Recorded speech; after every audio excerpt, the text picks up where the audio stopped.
In China, Shenzhou 17 blasts off to send the youngest Chinese crew to Tiangong Space Station. Space authorities say the crew will perform maintenance work on the station. More details on this later in the news.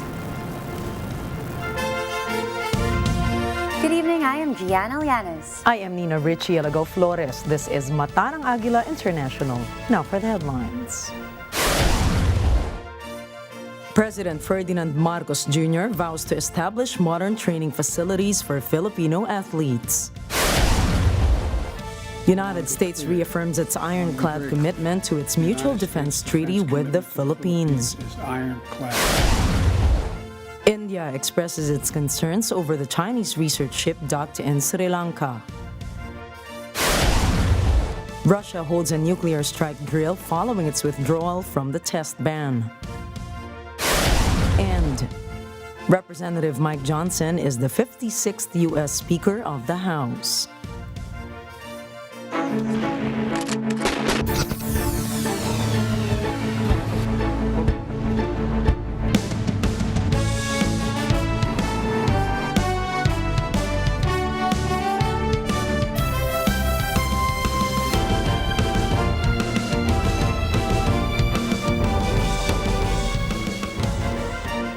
The Malacanang Palace announced Thursday that October 31 and November 3 will not be declared as holidays.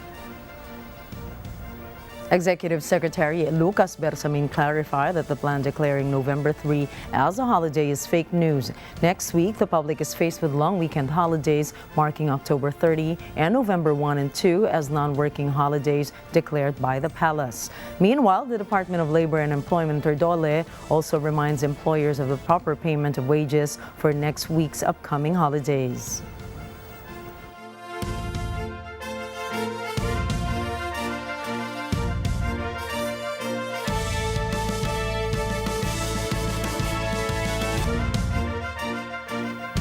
Philippine National Police Chief General Benjamin Acorda has confirmed that 356 barangays from 42,001 barangays all over the country are placed under the red category. Barangays in the red category are areas of grave concern due to severe political rivalry. Areas belonging to the yellow category have history of election-related incidents. Places under orange concern have serious threats of fights between law enforcers and rebels. Those who are listed in the green category are generally expected to have peaceful and orderly elections.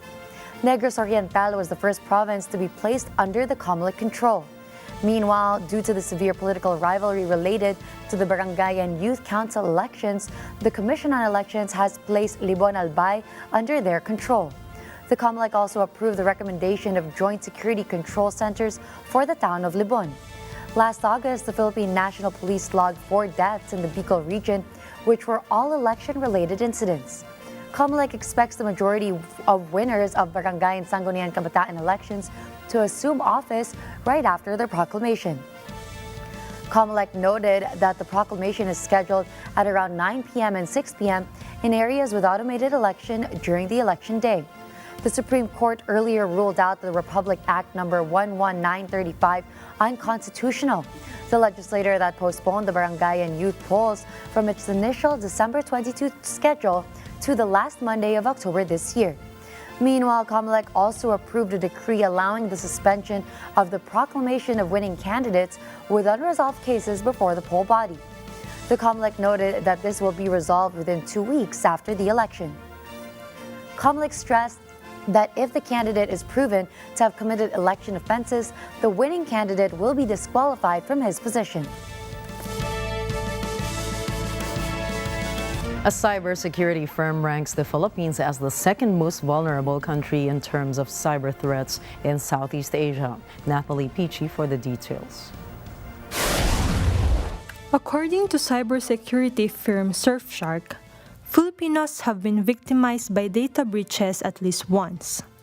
Surfshark data showed that 124 million accounts in the Philippines have been compromised since 2004.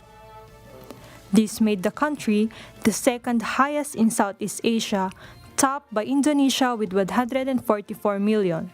Meanwhile, the firm noted about 70 million passwords were leaked during the period of the study.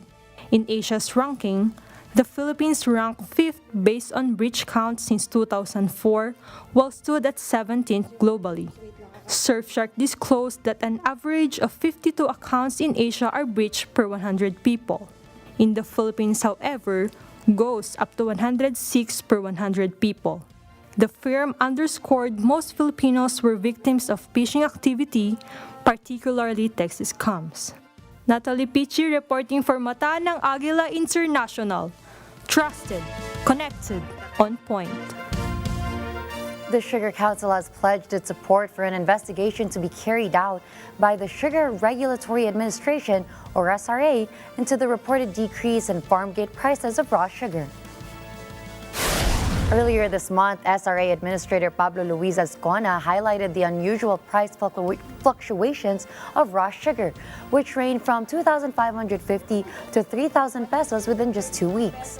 The farm gate price of 2,760 pesos for a 50-kilo bag translates to about 55 pesos per kilo in the retail market. However, the SRA has observed that the actual retail price of sugar remains between 80 and 100 pesos per kilo, indicating that sugar farmers are not responsible for the high retail prices. In response to these findings, the agency has initiated an investigation into this matter.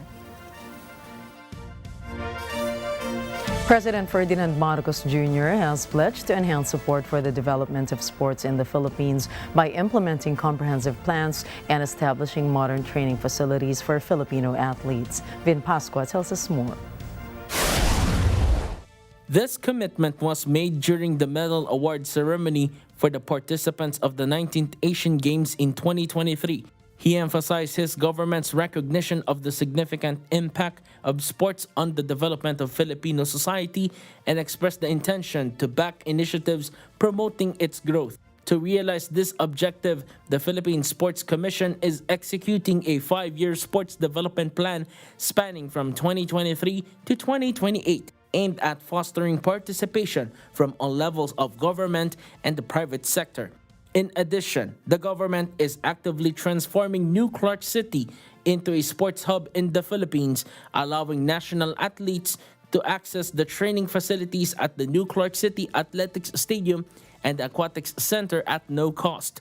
President Ferdinand Marcos Jr. called upon influential and resourceful donors to continue supporting Filipino athletes in their pursuit of excellence in their respective fields. With our continued unity and continuing collaboration with all aspects of all parts of society, we will not only secure more victories for athletes, but we will also build a stronger and better, more prosperous Filipinos that will house the great ambitions of younger generations. Vin Pascua reporting for Mata ng Agila International. Trusted, connected, on point. The Department of Environment and Natural Resources, or DENR, is taking steps to strengthen diplomatic relations with Thailand, with a focus on advancing maritime and ecological management and protection. DENR Secretary Maria Antonia Yulo Loizaga revealed that she held discussions with the ambassador of Thailand to the Philippines, Tul Trisarat, to explore potential areas of cooperation related to sustainability and natural resource conservation. Both Trisarat and Loizaga have agreed to actively pursue the Strategic Action Program for the West Philippine Sea and the Gulf of Thailand, a program aimed at mitigating coastal and marine environmental degradation. In addition to environmental efforts, they also committed to enhancing trade, investment, and military ties in light of escalating tensions in the region. The Philippines and Denmark are actively seeking to strengthen their collaboration in the fields of cyber defense and information technology, particularly encountering the disinformation spread by China. This decision followed the courtesy visit of Danish Ambassador Franz Michael Skjold Melvin to Defense Secretary Gilberto Teodoro Jr. During the meeting, the Danish ambassador expressed gratitude for the Philippines' support in upholding the rules-based international order, particularly in the context of the ongoing conflict in Ukraine. As global security challenges continue to evolve and grow more unpredictable and volatile, both nations expressed their eagerness to solidify their bilateral cooperation. Secretary Teodoro also conveyed his appreciation to Ambassador Melvin for his support following the recent incident at Second Thomas Shoal. The Philippine Senate delegation met with the Spanish King Felipe VI at the Palacio de la Zarzuela in Madrid. This was led by Senate President Juan Miguel Zubiri to discuss the friendship and partnership between the Philippines and Spain. The senators also met their counterparts to discuss areas of trade and industry, security and defense, as well as people-to-people exchanges. The visit came as the two nations celebrated 75 years of diplomatic relations. U.S. President Joe Biden has reaffirmed his country's unwavering commitment to defending the Philippines, with American lawmakers showing support for increasing joint patrols in the West Philippine Sea. I want to be clear. I want to be very clear. The United States defense commitment to the Philippines is ironclad. The United States defense agreement with the Philippines is ironclad. Any attack on the Filipino aircraft vessels or armed forces will invoke our mutual defense treaty with the Philippines. The Mutual Defense Treaty between Manila and Washington, signed in 1951, mandates both nations to come to each other's aid in the event of an external attack. Recently, Chinese ships clashed with Filipino vessels on a resupply mission to the BRP Sierra Madre in the Second Thomas Shoal. The United States strongly condemned this incident and other unlawful actions by the Chinese Coast Guard and sent the USS Ronald Reagan, a powerful warship, in the West Philippine Sea. Furthermore, the U.S. government has announced its intentions to conduct more joint patrols with the Philippines and other allied nations in the West Philippine Sea in response to Beijing's persistent provocations. The Department of Foreign Affairs, or DFA, is confirming the reports that 2 missing Filipinos are among the hostages being held by the Hamas militant group. The Israeli government believes that one of the 2, a male, is possibly a hostage. The agency noted that no evidence was shown to them by the Israeli government. The DFA, however, reassured that they are communicating to various governments to seek assistance.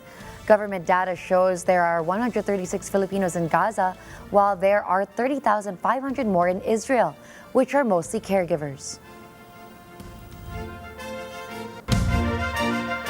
Coming up, Russia conducts a nuclear strike drill. There's a new speaker in the U.S. House of Congress.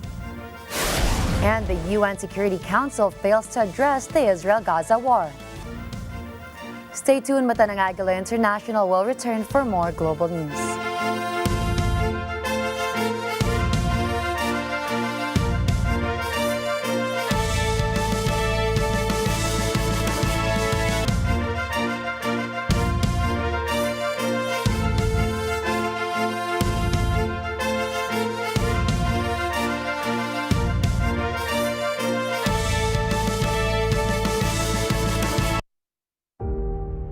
We take great pride in how much we have grown and evolved over the years. And with growth comes transformation, intentional and focused in every way. Marking a new chapter, we have injected fresh energy into our brand with a vibrancy that equals our vision for today and tomorrow. We unify everything we stand for and our dedication to thinking forward and flourishing in how we empower both people and the planet. In a synergy of symbols, we demonstrate our commitment to providing reliable and sustainable energy, the passion to drive us to serve, the clarity of our purpose, and the harmony and growth we envision for the Filipino.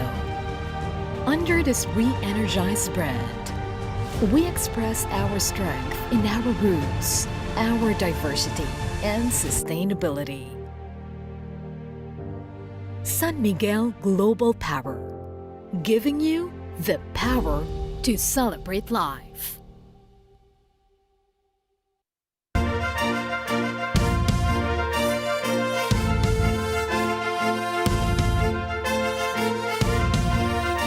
Welcome back to Mata ng Agila International. A controversial Chinese research ship has dropped anchor in Sri Lanka, sparking security concerns from the Indian government. New Delhi is suspicious of China's increasing presence in the Indian Ocean. Shen Kadusale reports.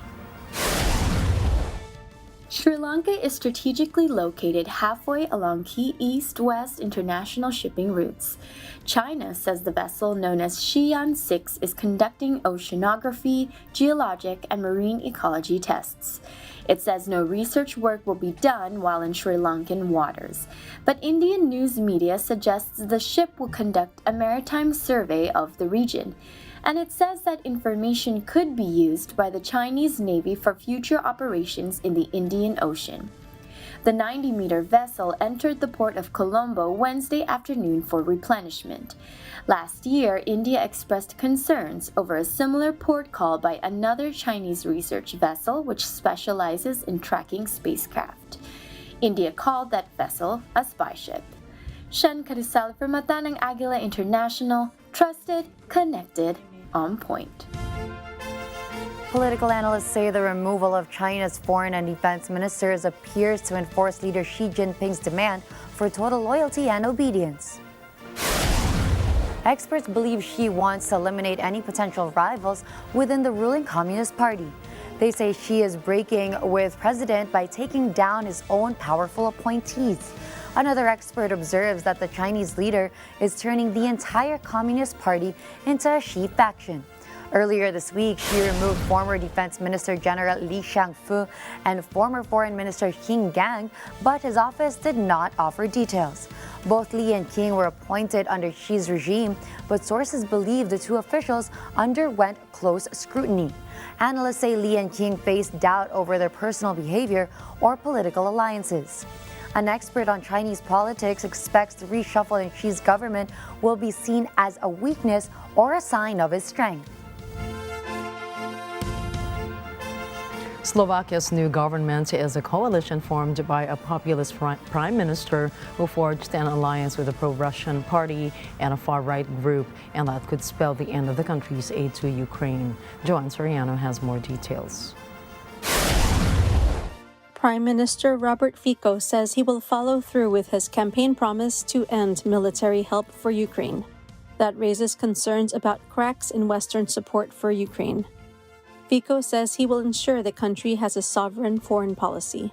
He called for peace talks, adding further killing will not help anyone. In the past, Fico has supported Russia's claims that Ukraine had run a Nazi state that threatened ethnic Russians. He also said that Russian-occupied territories are not historically Ukrainian. Fico's three-party coalition is shaky. It has a fragile majority of 79 members in the 150-seat parliament. Joanne Soriano for Mata ng Agila International. Trusted, connected, on point. Russia says it will study U.S. proposals to resume dialogue on nuclear arms control, but only if Washington drops its hostile stance towards Moscow. Irvin Arquiza reports. Under the New START treaty, the U.S. and Russia inspected each other's nuclear facilities and limited warheads. Moscow, however, suspended the treaty in February amid tensions over Ukraine. Deputy Foreign Minister Sergei Ryabkov says Moscow has received an informal memo from the U.S. calling for renewed dialogue. He says for now, the talks are out of the question. He adds, however, Moscow is studying Washington's proposals in a calm manner and would respond in due time. New START is the last remaining bilateral nuclear weapons treaty between Washington and Moscow. It is set to expire in February 2026.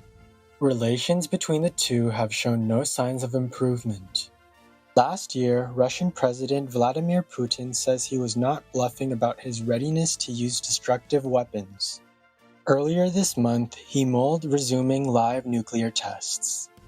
Irvin Arquiza for Mata ng Agila International. Trusted, connected, on point.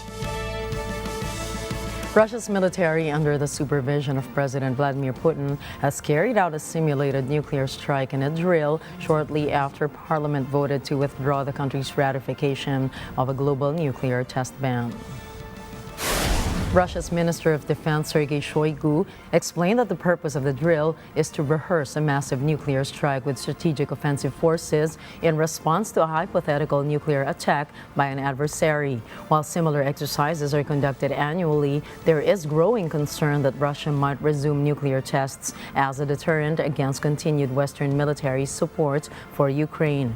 The bill, which seeks to terminate Russia's ratification of the Comprehensive Nuclear Test Ban Treaty, was approved in the lower house and now awaits Putin's final approval.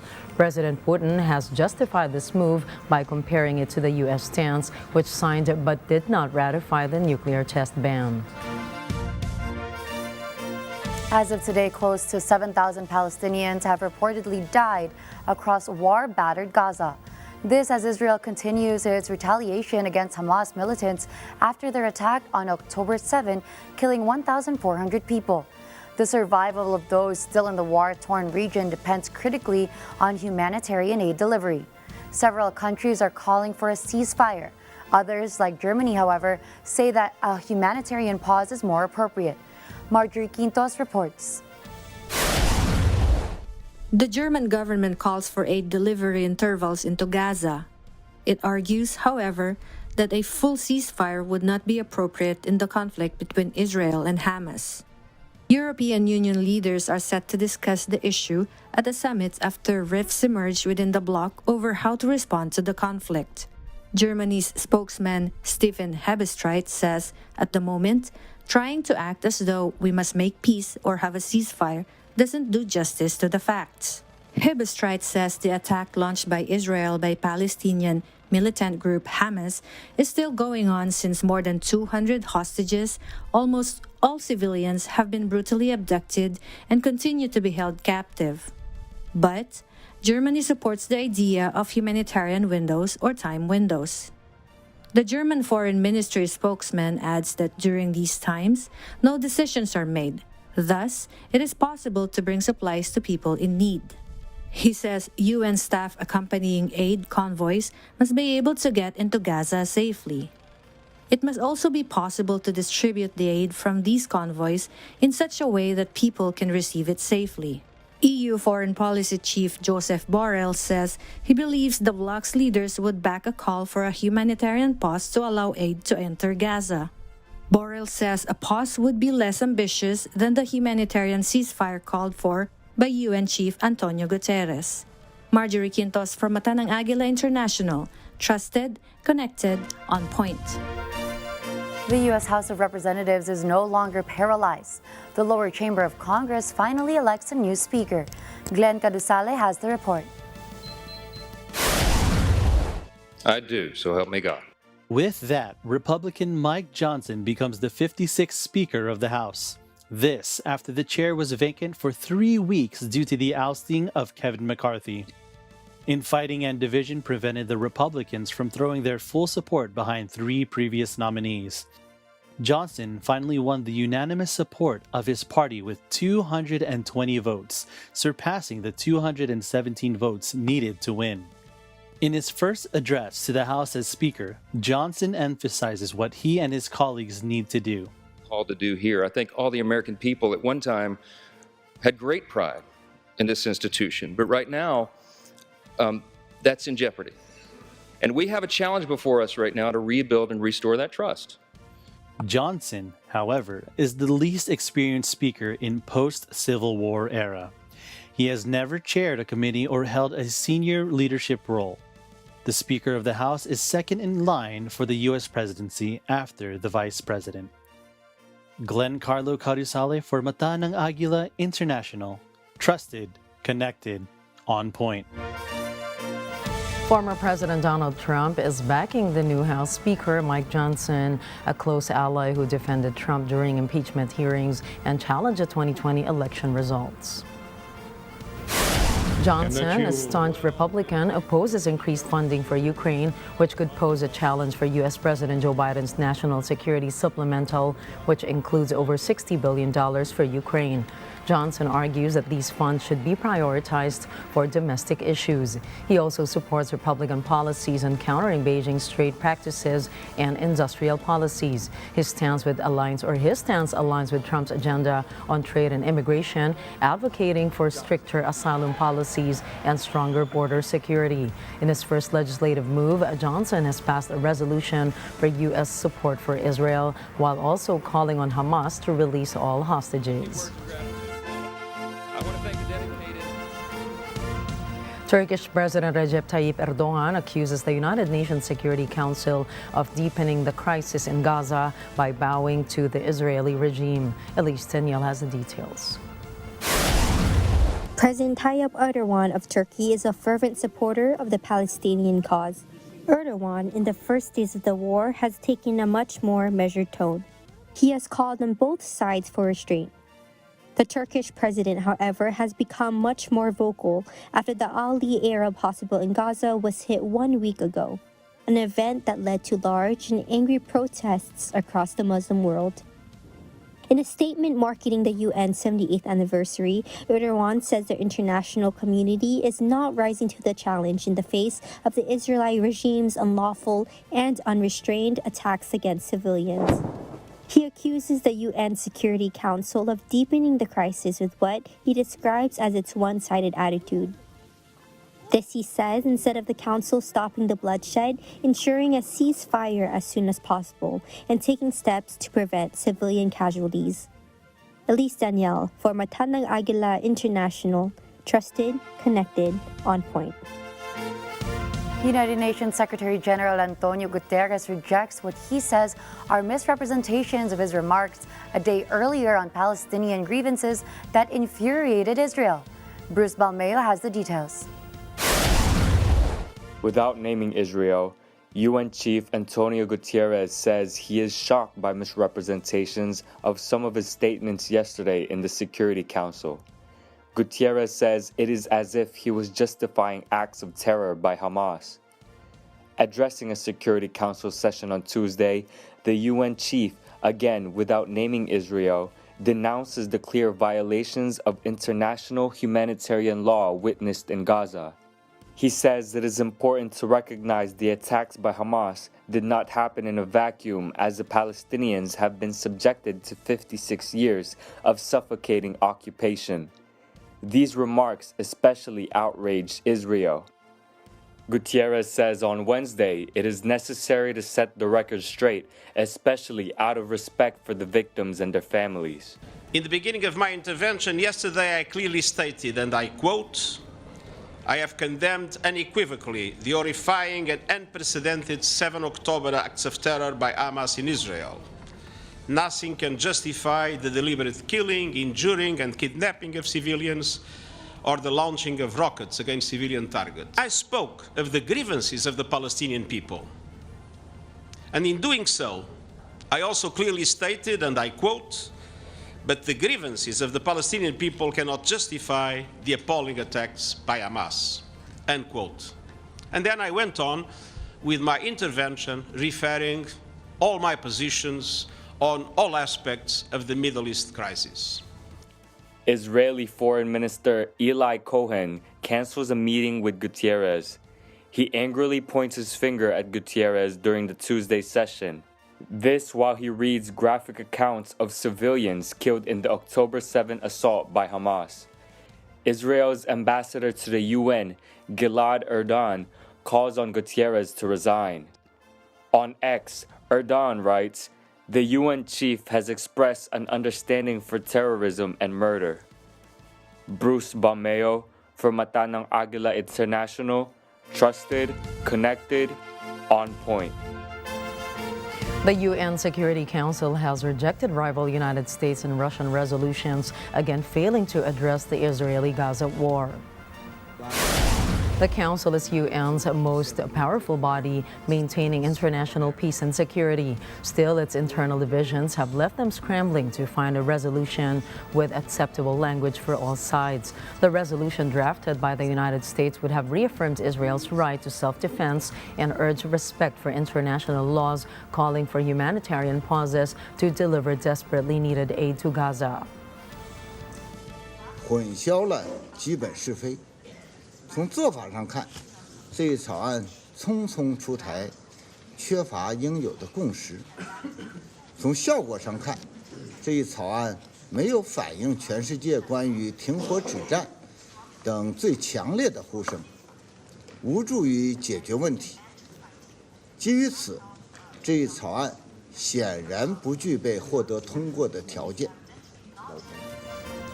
In Wednesday's vote, the 15-member council saw 10 countries vote in favor, with China, Russia, and the United Arab Emirates voting against, Brazil and Mozambique abstaining. The United States is deeply disappointed that Russia and China vetoed this resolution.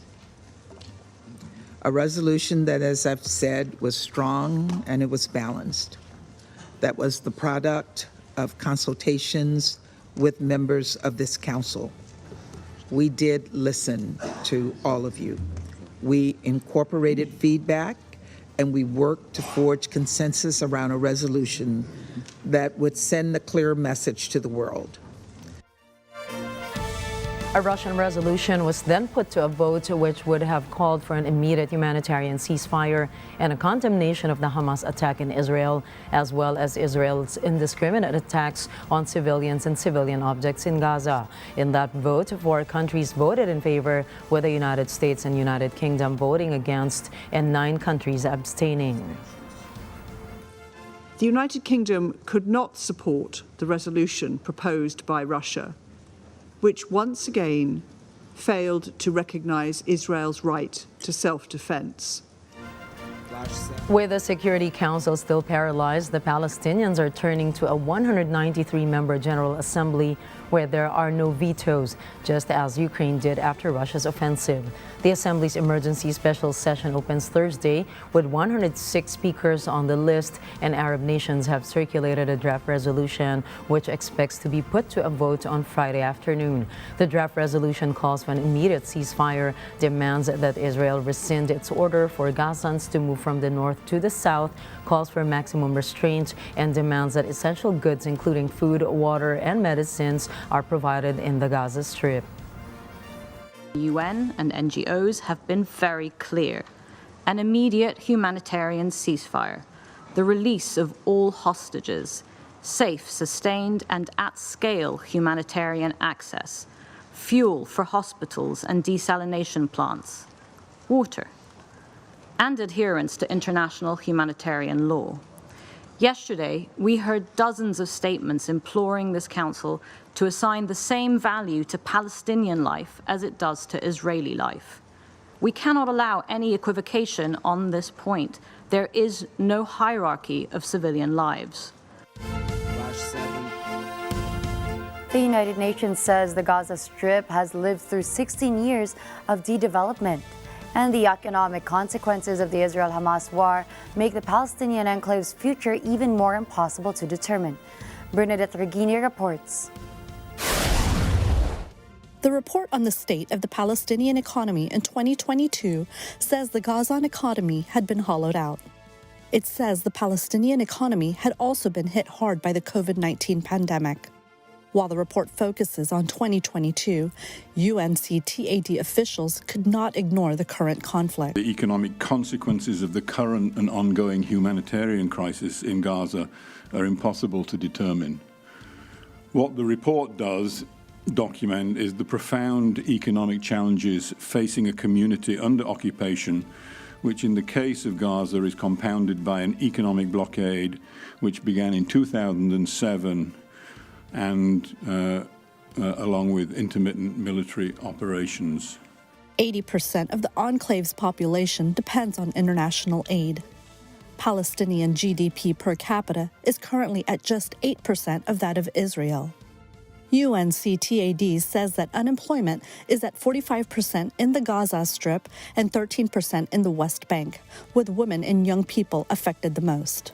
The vicious circle of destruction and partial reconstruction must be broken by negotiations of a peaceful solution based on international law and relevant Security Council and United Nations resolutions to end hostilities and by redoubling donor support for the recovery of the war-torn economy. Bernadette Regini for Matanang Agila International. Trusted, connected, on point. Up next, a tropical cyclone lashes Yemen. There is a shooter on the loose in Maine. And a pilot suffers a mental breakdown, endangering the lives of all of his passengers. Matanang Agila International will be back after a short break.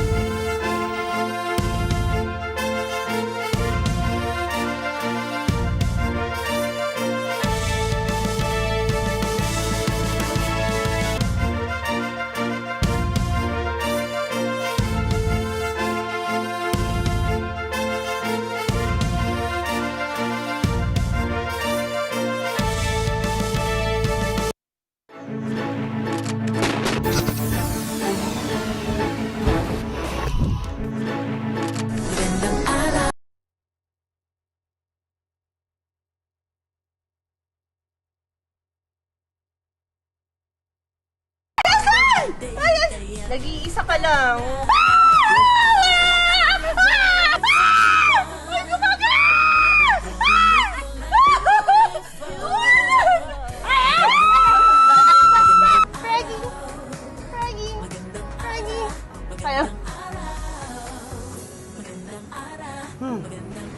Season 2.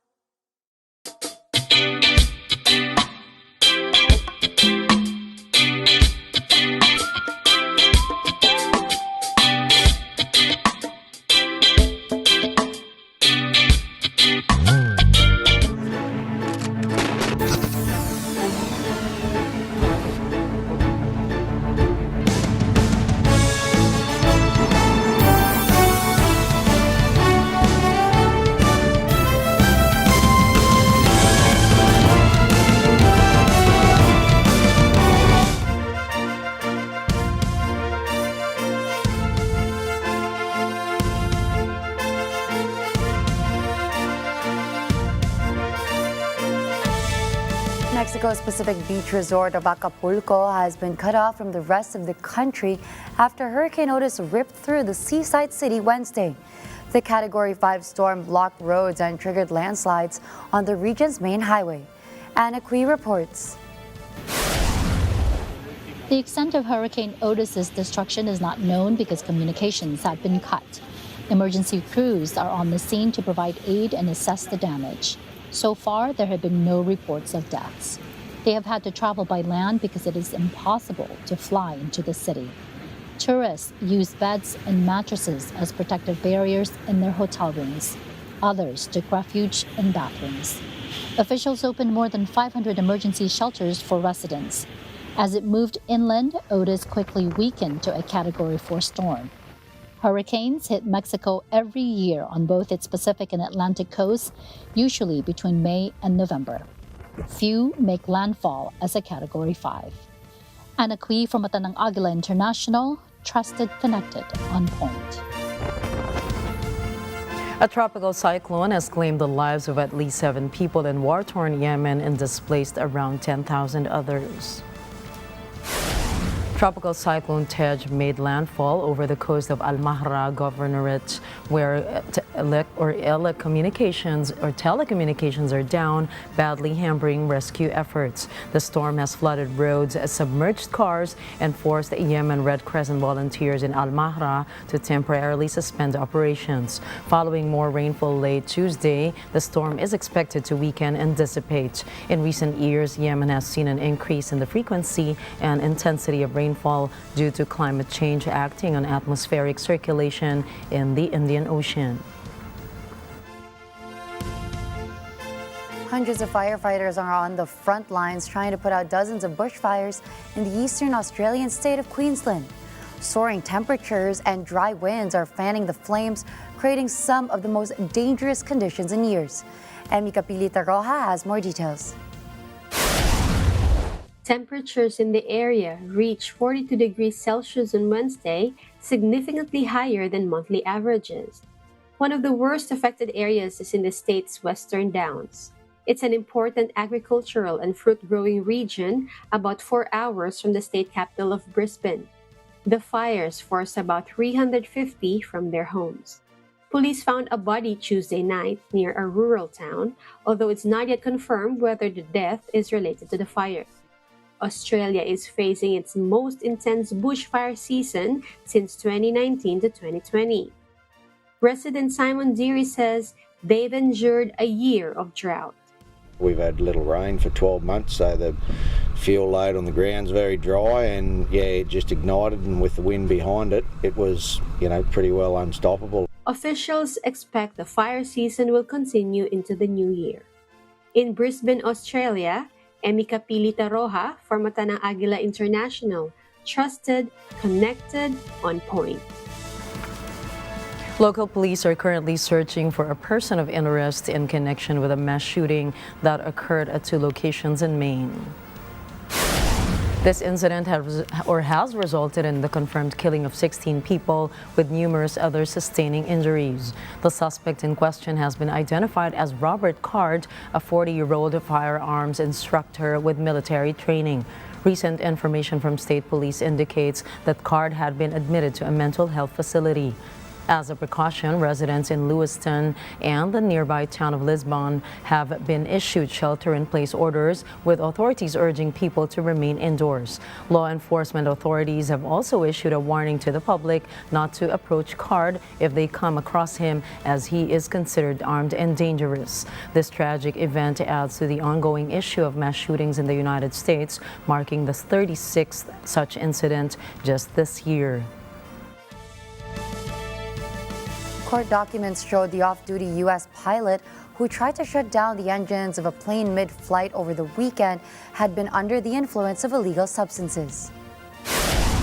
Joseph Emerson was escorted out of the cockpit as he lunged for the handles that would have starved the engines of fuel, and also attempted to open an emergency exit in the rear of the aircraft. He was arrested after the Alaska Airlines flight made an emergency landing in Portland, Oregon. Emerson told the police that he had not slept in 40 hours, where he used some psychedelic mushrooms that caused him to have a nervous breakdown. On Tuesday, he pleaded not guilty, however, to 83 counts of reckless endangerment and 1 count of endangering an aircraft. Meanwhile, Alaska Airlines said that Emerson had been removed from service indefinitely and relieved from all duties. Chinese scientists discovered 8 never-before-seen viruses on the tropical island of Hainan. The discovery was made by the scientists tasked with preparing the world for future pandemics. They took almost 700 samples from rodents on Hainan and found 8 novel viruses. Their findings showed that one of the viruses belongs to the same family as SARS-CoV-2, the virus that causes COVID-19. Some experts issued a warning and fear of new pandemics, saying the new viruses will have a high probability of infecting humans if they ever cross the species barrier. The World Bank has approved a $1 billion budget for South Africa to help the country combat its worst electricity blackouts. South Africa's energy problem has forced its provinces to lean on highly polluting coal-fired power stations. Residents have experienced scheduled and rolling blackouts for months. The state-run power utility, Eskom, failed to meet demand due to regular breakdowns and alleged mismanagement. The World Bank says the loan will help South Africa to transition to a just and low-carbon economy. Though Africa contributes the least to climate change, data from Climate Watch shows South Africa is the world's 16th largest emitter of greenhouse gases overall.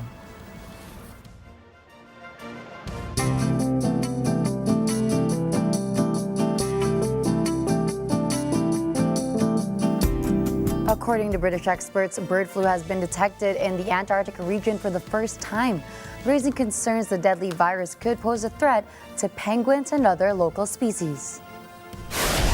Scientists had been fearing that the worst outbreak of highly pathogenic avian influenza in history would reach Antarctica. The British Antarctic Survey said its staff took samples from brown skua seabirds after they died on Bird Island in South Georgia, a British overseas territory. The tests were sent to Britain and came back positive. The virus was most likely brought by birds returning from their migration to South America, where there has been a huge number of bird flu cases. Visitors to South Georgia and the South Sandwich Islands are under enhanced biosecurity measures, and scientific field work involving birds has been stopped. Coming right up, South Korea and Saudi sign a landmark deal.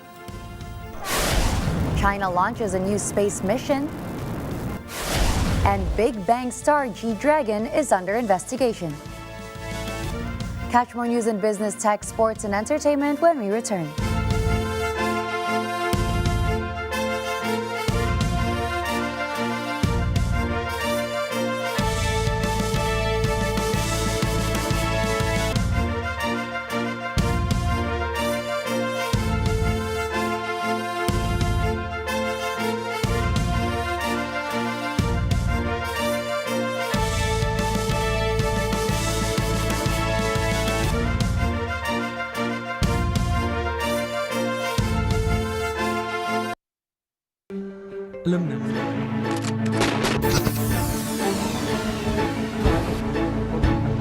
Mga problemang may kinalaman sa pang-araw-araw na pamumuhay. Ano sa palagay niyo? Katiwalian at korupsyon sa kung saan-saan. Ano sa palagay niyo? Kalusugan. Ano sa palagay niyo? Edukasyon. Ano sa palagay niyo? Hanap buhay. Ano sa palagay niyo? Ang daming issue. Samahan ninyo sina Ali Soto at Pat P. Daza sa pagbusisi sa lahat ng yan at iba pa. Ano sa palagay nyo? Year 3 na!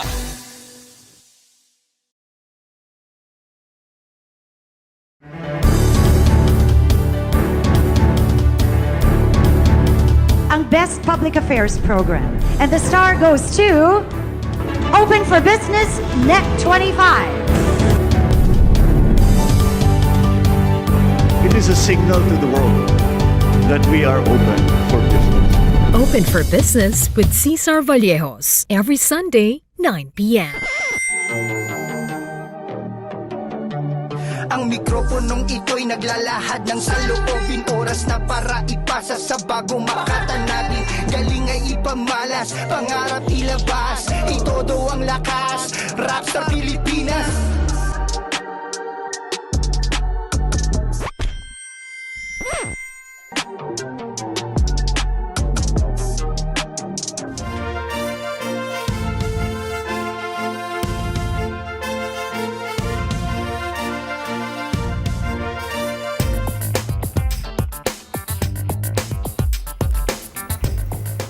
South Korea's Hyundai Engineering and Construction and Hyundai Engineering have signed a $2.4 billion contract with oil giant Saudi Aramco to build a gas processing plant in South Korea. The deal was signed on Monday in Riyadh at a ceremony to mark 50 years of construction cooperation between the two countries, with South Korean President Yoon Suk-yeol attending as part of his state visit to the kingdom. The two builders, affiliates of Hyundai Motor Group, have been working on the first phase of Aramco's Jafurah gas processing facilities project after winning the order in 2021, Hyundai said in a statement confirming the signing of the contract as part of their second phase. Yoon and Saudi Crown Prince Mohammed bin Salman welcomed the agreement in a joint statement after talks pledging further cooperation in construction and infrastructure, including on Saudi Arabia's Neo Mega City and Vision 2030 reform plans. The joint statement also called for greater efforts to prevent the escalation and spread of the conflict between Israel and Hamas and urged both sides to stop targeting civilians and allow the rapid and unimpeded delivery of humanitarian aid.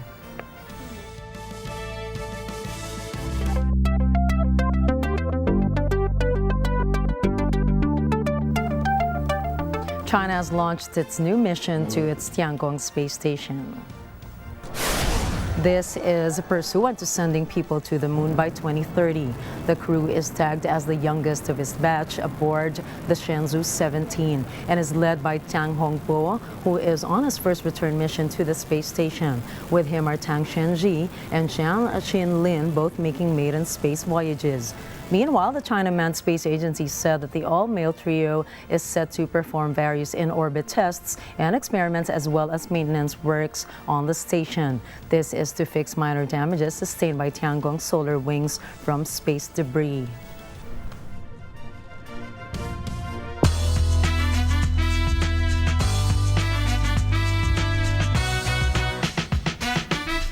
South Korean police have set K-pop star G-Dragon under investigation for alleged use of drugs. This marked the latest in a string of South Korean entertainers to face such probe. Incheon police said they had opened an investigation into G-Dragon's case. The station, however, did not provide details of the allegation G-Dragon is facing. Meanwhile, South Korean President Yoon Suk-yeol called for more stringent initiatives to eliminate drug traffickers.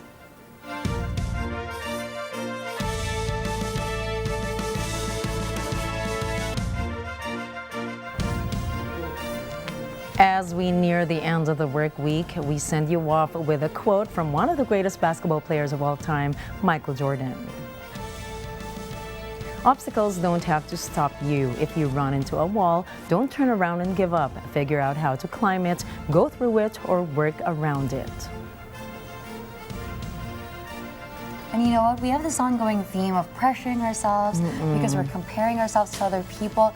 I think what's important to remember as well is when we face those obstacles, you don't need to have the answers right away on how to overcome it. That is so right. And when you see a wall, indeed, it seems like it's the end of the world for you. Yes. But you have to keep figuring out ways to work around it and get past it. You'll get past it.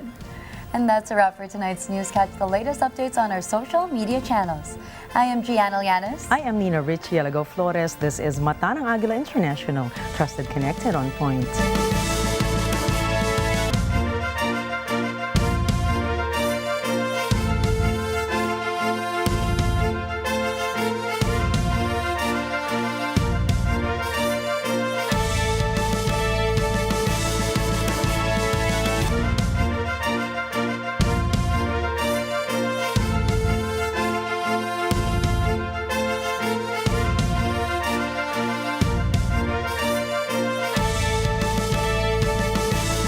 Thank you for choosing Mata ng Agila International, your trusted news source, connecting you to the world and on point with stories from around the globe.